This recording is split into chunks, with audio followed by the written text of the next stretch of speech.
Hey, what's going on? Monday morning, really early in the morning, as you can tell. I don't know. I've been up, I think, for a little over an hour, but feels like I'm just waking up. But this is basically part like three of the Salem witch trials. So we're going to bring it into a little bit of today's kind of culture. Maybe look at some monuments in Salem, but apparently they found the actual spot of one of the hangings, and it's near a Walgreens pharmacy. This article was written a few years ago, and I looked online. It doesn't look like the plaque has been put up yet. So we're going to talk about maybe a plaque being put up to remember. But there are like quite a few things in Salem, Massachusetts today to remember those people who were like literally killed by the state of Massachusetts. And we'll take a look at those in a little bit. But this is what the article looks like. Mystery spot of Salem witch hangings found near a Walgreens. And now we have another picture here in the courthouse. You can see this is a 1876 illustration. Oh, look at this. Oh, the girl on the ground, she's accusing other people. You're a witch. You're a witch. She's probably saying, I'm not a witch. You can see everybody listening very closely. Ooh, she looks mad. She's not a witch. She's probably, look at all these people. They are mad. But those fits, that she's having, maybe she wanted attention because back then, they didn't have TikTok where you could just go viral. Maybe she wanted to go her own way of viral. She's getting a lot of attention. The adults are paying attention to her. What? Witches? What? Oh, let's kill some people. So, but like we've talked about here, what happens to humans where other people are like, this is a good idea. It's not at all rational.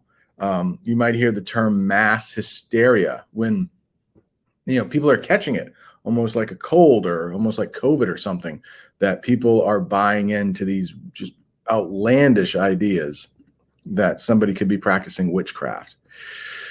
The morning of June 10th, 1692 started with a hanging in Salem, Massachusetts. Bridget Bishop was a Salem woman convicted of witchcraft. In truth, probably her only crimes were gossip and inappropriate behavior, at least by the Puritans' strict standards. And we talked about those Puritans. They're very rigid. I think the other article talked about they want things a certain way, and you need to practice your religion in every single facet of your life. She was taken to a spot near Salem. Her hands were bound behind her back. Ooh, I like the alliteration there, bound behind her back. So they were tied behind her back. Her legs and petticoat tied tight. Some more alliteration here. A petticoat is, I'm pretty sure women don't wear them anymore, but it was worn under a skirt. It was like another skirt under the skirt. Puritans, you can't show any skin. So they had double the layers of skin with the petticoat, double of the layers of clothing there. Her neck was slipped through a loop of rope tied to a tree branch, and she was placed halfway up a ladder. Then, even as Bishop said she was innocent, the ladder was kicked out from under her. Within a few minutes, she was dead. Poor Bridget Bishop. Bishop was the first of 19 people to be hanged in this spot more than 300 years ago during the Salem witchcraft trials. But until this week, no one knew exactly where it was that Bishop and her fellow witches had been killed. So I'm going to try something here for a second, like get rid of that screen share and then share another one. And we can see, I just pulled up some Google images. So it's got to be all correct, right? But here you can see, this was interesting to me. Let me just get rid of me for a second. I didn't know this word actually existed, but I kind of figured it out based on what we were talking about. So this is the Salem Witch Trials Tercentenary Memorial. Terry. I think that's how you pronounce it. But knowing that, this was, can you see that? No, but the witch trials happened in 1692. I saw cent was in the middle there. So I'm like, okay, 100. Tercentenary. Okay, that's how you probably pronounce it. Tercentenary is probably the 300th anniversary of the witch trials. Tercentenary. Yeah, that's how you pronounce it. Tercentenary Memorial. And they're talking about, I think maybe something that looks like this. So this looks like the memorial right there. I need to go back down to Salem because I didn't see some of this stuff. I definitely went to the old cemetery. Oh, look at that. Not guilty. Not guilty. Rebecca Nurse was one of the women that were accused of being witches. The burying point. So some of their graves still exist too. Where is it that I wanted to show you? Oh, Old Witch Jail. That's the very old spelling of jail. They might even still spell it that way in England, but of course we don't anymore.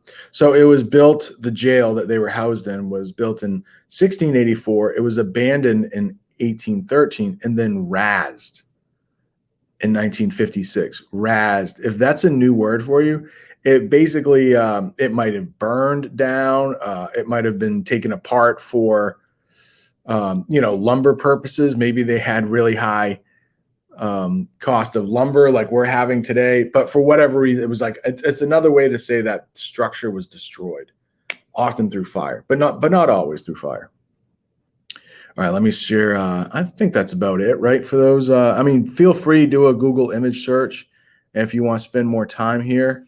But I don't know. It looks like I was reading this earlier. It seems like maybe they didn't have enough room here. So basically it says, here it lies, and I think interned, maybe the body of. Yeah, I don't know what this is, but it's almost like, hey, we don't have enough room. Let's just kind of leave out the E and then stick this D up here. Maybe they should have planned that out better. I don't know. But Hawthorne is a very famous name. We don't have to get into it at all for this class, but Hawthorne is a very famous name of like the grandfather of a famous American author. So there's Nathaniel Hawthorne, who wrote like the Scarlet Letter. When I was in high school, we had to read that novel. I hated it. But then when I was a teacher a few years older, and then I had to teach it, I liked it. So I don't know if high schools are still reading the Scarlet Letter, but that was written by, a famous American author, Nathaniel Hawthorne. He went to Bowdoin College in Brunswick. But I believe it was his grandfather was in Salem at the time, and he was a judge there. I don't think he was the main judge, but the name Hawthorne is very famous in the United States, associated with Massachusetts, maybe a little bit of Bowdoin College, which was in Maine at the time, a part of Massachusetts. Maine didn't become a state until 1820. So Hawthorne, yeah, kind of a famous name there. All right, back to the article. I just have to switch a couple things here. And we're back. So villagers. Let's see here. Let me bring this up a little bigger so you can see. Villagers could see the ledge. They were killed, it turned out, on a wooden ledge overlooking town. At the time, the spot could have been seen from houses in the village below. Right here. I think this was very important. So important that I want to highlight it in green. It let everyone witness an example of what happened to people who break the law, said historian Emerson Tad Baker, a member of the Gallows Hill Project, which found the spot. Gallows is another place, a way to describe a place in which people are hanged. The gallows. That's where people are hanged. So I think that was why they wanted it right up on that hill, so everyone would know what's going on. And if you were thinking about being a witch, oh, you shouldn't even think of it, because this is what could happen to you. Don't be a witch. Don't ruin our pure town here. These days, it overlooks something slightly less frightening than a gallows. It's near a Walgreens. People come to Salem from all over wanting to know where the hangings happened, said Kenneth Glover. He gives tours in Salem. Now Glover can tell them if he wants to. All right, so that's the first part of this article. We'll finish the next part tomorrow, but hopefully you're learning a little bit more about this. It is, I think, intriguing. We've talked about it in class. Like, so two things go on.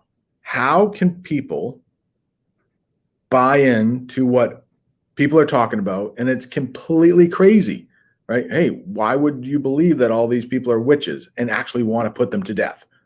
Like, even in like 1692, you would have to think that's a crazy idea. And then we've talked about these genocides. Like, what gets into people? How do they just kind of feed off each other? And they see other people as so threatening, as they see a group of people because of religion or race. They see them as so threatening that they need to be put to death. That's what happens with genocides. And then the other part that interests me with human psychology, like the way our brain works, why are so many of us fascinated by when this happens, like the witch trials? It's a very morbid thing. 20 people lost their lives, but we are so interested, even in 2021. It's like, and I think in the back of our minds, I know at least in my mind, I think, could this happen today in 2021? I don't think it would be witchcraft. I hope as a people we're beyond that, but could it be something else? And we saw that over the summer of 2020 with some of the Black Lives Movement, whereas the protests would start out peaceful. Like, most of the day, it would be peaceful. And then at night, I don't know, does one person get the idea, like, let's break a window?